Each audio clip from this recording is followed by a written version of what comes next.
अवधूत चिंतना श्री गुरुदेव दत्त स्वामी महाराज की जय. छत्रपती शिवाजी महाराज की जय. श्री स्वामी समर्थ. आज मी आपल्याला गाणगापूरहून कुरोपूरला कसं जायचं. गाणगापूरमध्ये तर खूप जण जाता, पण कुरोपूरला कसं जायचं. गाणगापूरहून कुरोपूरला राहायचं कुठं, कुरोपूरला तिथं सेवा काय करायची, याच्याबद्दल मी आज पूर्ण माहिती या व्हिडिओमध्ये सांगणार आहे. कुरोपूरमध्ये कसा अनुभव आला, महाराजांचं लक्ष कसं असतं, श्रीपाद श्री वल्लभ महाराजांचं लक्ष कसं असतं, त्याच्याबद्दल मी माझा जो अनुभव आहे याच्यामध्ये मी सांगणार आहे. आपण चॅनलवर पहिल्यांदा आला असेल तर अवश्य सबस्क्राईब करा, म्हणजे येणारे नवीन व्हिडिओ श्री स्वामी समर्थ महाराजांचे गुरुचरित्राचे आणि नवनाथ पारायणाबद्दल माहिती भेटेल. गाणगापूरमध्ये छत्रपती संभाजीनगर मधून आम्ही 15 तारखेला निघलो होतो. पहिल्यांदा गाडी चालवत होतो. मी गाडी चालवलीच नाही, महाराजांनी चालवली, कारण की हायवेवर गाडी चालवायचा एवढा एक्सपिरियन्स नाही. पहिल्यांदा गाडी घेऊन जातोय, नवी गाडी होती. महाराजांनी सुखरूप नेलं, सुखरूप आणलं.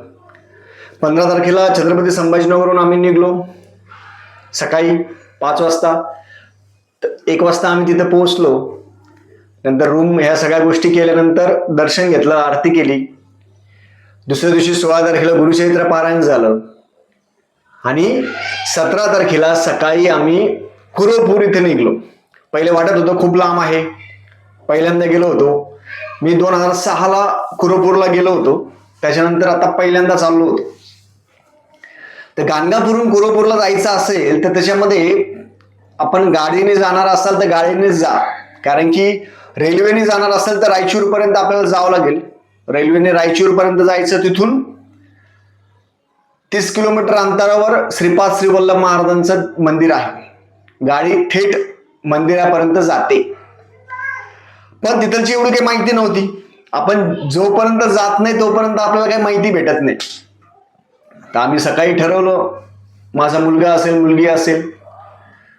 कलबुर्गी इथे एक सेवेकरी ताई होती, त्यांचा फोन आला की दादा तुम्ही आमच्या घरी यावं. म्हटलं आपण आता जाणार आहोत गाणगापूरहून. गाणगापूरहून 240 किलोमीटर अंतरावर आहे.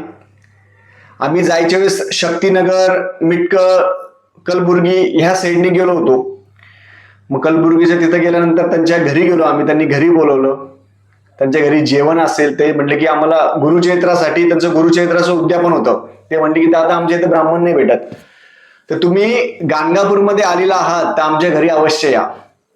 महाराजांना विनंती केली. काही लहान लहान मुलं होती, कारण की कुरोपूर त्या साईडला तुम्हाला नुसता भात भेटतो, दुसरं काही गोष्टी भेटत नाही. आंध्र प्रदेश, तेलंगणा 2 बॉर्डर, कर्नाटक आणि तेलंगणा 2 बॉर्डर. मग आम्ही कलबुर्गीला तिथं थांबलो. 10-11 वाजता तिथे जेवण केलं. छान जेवण केल्यानंतर त्यांचे जे काही प्रश्न असतात ते केले आणि तिथून आम्ही रायचूर, म्हणजे आम्ही रायचूर मार्गे न जाता आम्ही शक्तीनगर, मिटकळ त्या मार्गे गेलो. आम्ही श्रीपाद श्री वल्लभांचे जे कुरोपूर जे आहे कृष्णा नदीच्या त्या साईडला आम्ही गेलो. तिथे गाडी पार्क केली. 240 किलोमीटर आहे. रस्ता पण खूप छान आहे. माझी विनंती सगळ्यांना एकच आहे की तुम्ही कारने गेले किंवा रेल्वेने जर गेले असेल तर रायचूर पर्यंत जायचं. रायचूर पर्यंत गेल्यानंतर तिथून 30 किलोमीटर अंतरावर श्रीपाद श्री वल्लभांचं मंदिर आहे. गाडी थेट तिथपर्यंत जाते, म्हणून जाताना रायचूर पर्यंत जा. आम्ही जी चूक केली ती चूक तुम्ही करू नका. अनुभव काय आला ते आपल्याला सांगतो. तिथे आम्ही गेल्यानंतर आम्ही दुपारी 2-3 वाजता पोहोचलो. कृष्णा नदीच्या अलीकडे होतो. 2-3 वाजता पोहोचलो. तिथे आश्रम होतं. त्या आश्रमामध्ये आम्ही खोली घेतली. पहिले 800 रुपये सांगितले, नंतर 1600 रुपये असेल ते 1600 रुपयांनी घेतले. आम्ही खोली घेतली, तिथं सामान ठेवलं. श्रीपादांचं जे मंदिर असेल ते 2 वाजता बंद होतं. लक्षात ठेवा, दुपारी 2 वाजता मंदिर बंद होतं. मंदिर 4 वाजता उघडतं. तर आम्ही सगळं आवरून स्नान ते करून 4 वाजता बरोबर बोटीने आम्ही कर्नाटकची बॉर्डर आणि तेलंगणाची बॉर्डर 2 बॉर्डर आहे. बोटीने 50-50 रुपये, म्हणजे एका माणसाला 100 रुपये लागतात. जाऊन येऊन 25-25 रुपये घेतात. मग आम्ही बोटीने 4 वाजता निघालो. बोटीचा प्रवास मी सगळ्या स्क्रीनवर दाखवला आपल्याला. बोटीने आम्ही 4 वाजता निघालो. तिथून बोटीने तिथून गेलो. परत दुसरी बोट बदलायची. तिथं मगरी पण आहे, सगळ्या गोष्टी आहे. ते केल्यानंतर आम्ही कुरोपूर जे श्रीपाद श्रीवल्लभांचं मंदिर आहे तिथे गेलो. तिथे गेल्यानंतर एक प्रकारची शांती आहे. तिथे गर्दी नाही, काहीच नाही, शांत वातावरण, खूप शांत आहे. गर्दी नाही, काही नाही, मन शांत होतं. दिगंबरा दिगंबरा श्रीपाद वल्लभ दिगंबरा. बोटीने प्रवास करताना पण खूप शांत वाटतं, पाणी पण खूप भरलेलं आहे, खूप मस्त वाटतं बोटीचा प्रवास. मग हे केल्यानंतर दर्शन, आतमध्ये दर्शन गेलं, तिथं सवळं घालायचं असतं. पुरुषांना सवळं धोतर घेऊन जायचं पुरुषांनी, महिलांनी साडी. तिथे उपवस्त्र म्हणजे उपवस्त्र पण घालू देत नाही पुरुषांना, बनेल पण घालू देत नाही, बनेल असेल नाही, फक्त धोतर असेल ते घालायचं. ते घालूनच पुरुषांना एंट्री आहे. आतमध्ये गेलो, तिथे गेलो आम्ही 4-5 वाजता गेलो. छानपैकी श्रीपादांचं दर्शन घेतलं, छान दर्शन घेतलं. जो प्रवास केला होता आम्ही, तो प्रवास सगळा थकवा मिटून गेला. श्रीपाद राजम शरणम प्रपद्ये. श्रीपादांची इच्छा खूप वेगळी होती. मग तिथे ते म्हटले की ती जी बोट असती ती 7 वाजता बंद होते, पण ते बाकीचे जे होते ते म्हणे तुम्हाला बोट भेटून जाईल 8 वाजेपर्यंत. ठीक आहे म्हटलं. मग श्रीपादांची आरती घेतली. आरती आहे ती आरती केली, सगळ्यांनी आरती केली, दर्शन केलं, मन शांत केलं. तिथं जप केला, श्रीपाद दिगंबरा दिगंबरा श्रीपाद वल्लभ दिगंबरा. अनुभव असा आला की आम्ही तिथून निघालो 7 वाजता, निघालो परतीच्या वाटेवर. 7 वाजता त्या बोटीने, बोटवाला एक जण होता, तो चालले होते. पाऊस येत होता, खूप पाऊस पडला. एक बोटवाला होता, त्यांना म्हटलं आमचे लहान लहान मुलं आहे, आम्हाला तिथं सोडा. ते म्हणे ठीक आहे. तेलंगणाची बॉर्डर आणि कर्नाटकाची बॉर्डर, ह्या 2 बॉर्डर आहे. तेलंगणाची बॉर्डर जे असेल ते आपल्याला कर्नाटकाच्या बॉर्डर पर्यंत बोटीने सोडता. आम्हाला तसं त्या बोटीपर्यंत सोडलं. आणि समोरून येणारी बोट आहे ती जी आलीच नाही. 7 वाजता तिकडं बंद होतं. आम्ही खूप आवाज दिले, खूप विनवणी केली, पण ते काही आले नाही. आम्ही तिकडे रूम बुक केली होती. रूम बुक केली, तिथं 1600 रुपये भरले होते आम्ही. आमचं सगळं खायचं प्यायचं सगळं सामान तिकडच्या रूम मध्ये होतं. आणि आम्ही इकडं आल्यामुळे आम्हाला तिकडं जाताच येत नव्हतं. ओम असेल, मी असेल, सगळ्यांनी त्या बोटवाल्याला आवाज दिला की दत्ता बोट, काहीच नाही. खूप विनवणी केली, खूप हे केलं, बोट आली नाही. तिथे मगरी आहे, सगळ्या गोष्टी. परत त्या बोटीवाले म्हटला की गुरुजी तुम्ही पैसे देऊ नका, आम्ही तुम्हाला परत वापस सोडतो. म्हणजे बघा मदत करण्याची क्षमता कशी आहे. त्यांनी वापस आम्हाला त्या श्रीपादांचं मंदिर आहे तिथं परत वापस सोडलं. मग तिथे जे गुरुजी होते त्या गुरुजींना म्हटलं की असं असं झालेलं आहे, जायच्या वेळेस आम्हाला बोट लागली नाही. त्यांनी आम्हाला रूमची चाबी दिली, 1 रुपया पण घेतला नाही रूमचा. कुरोपूरचं जे मंदिर आहे, त्या मंदिराच्या आसपास जर तुम्ही रूम घेतली तिथे 1 रुपया पण घेतला जात नाही. मंदिराच्या कृष्णा नदीच्या इकडच्या पात्रात जर राहिले तर तिथं 1600 रुपये 800 रुपये या पद्धतीने घेतात. म्हणून याच्या पुढे घ्यायचे, राहायच्या वेळेस काय करायचं, रायचूर पासून यायचं, कृष्णा औष्णिक केंद्र आहे तिथून यायचं. तिथून 30 किलोमीटर अंतरावर श्रीपादांचं मंदिर आहे. तिथं आम्ही वापस आलो. त्या गुरुजींना म्हटलं, त्यांनी चाबी दिली, तो जो प्रसाद असेल तो उपमा तो खाल्ला. चटईवर झोपलो आम्ही, माझी मुलं असेल सगळे चटईवर झोपलो, फॅन होता, बस. म्हणजे श्रीपादांना आम्हाला तिथून जाऊ द्यायचं नव्हतं. तिथं खूप जणांना म्हटलं, ते म्हटलं की श्रीपादांची इच्छा आहे की तुम्हाला इथून आजचा मुक्काम इथंच तुम्हाला करायचा आहे. आम्ही रूम घेतली होती, गादी, सगळ्या गोष्टी होत्या, पण त्या सगळ्या तिथं सोडून इथे चटईवर झोपावं लागलं, लक्षात ठेवा. पण श्रीपादांनी आमची सगळी काळजी घेतली, सगळी रूम दिली, सगळ्या गोष्टी दिल्या, अनप्लॅन सगळं रूम दिली. मग सकाळी परत आम्ही सकाळी लवकर उठलो. सकाळी तिथे अभिषेक असतो, तिथे अभिषेक असेल, अभिषेक केला. तिथे अन्नदान असेल, खूप जणांनी अन्नदानासाठी पैसे असेल, अभिषेकासाठी पैसे असेल दिले होते, ते अन्नदान असेल, अभिषेक असेल, ते तिथे केला. ते केल्यानंतर तिथे आसपासचं वासुदेव टेंबे स्वामींचा मठ आहे, गुफा आहे, त्या गुफेमध्ये पण गेलो आम्ही. गुफेमध्ये गेल्यानंतर तिथं पण दर्शन घेतलं. आणि दुसऱ्या दिवशी सकाळी अभिषेक करून, अन्नदान करून, प्रसाद घेऊन आम्ही तिथून निघालो. मग आम्ही कृष्णा नदीच्या पात्रात इकडच्या साईडला आम्ही कर्नाटकमध्ये आलो.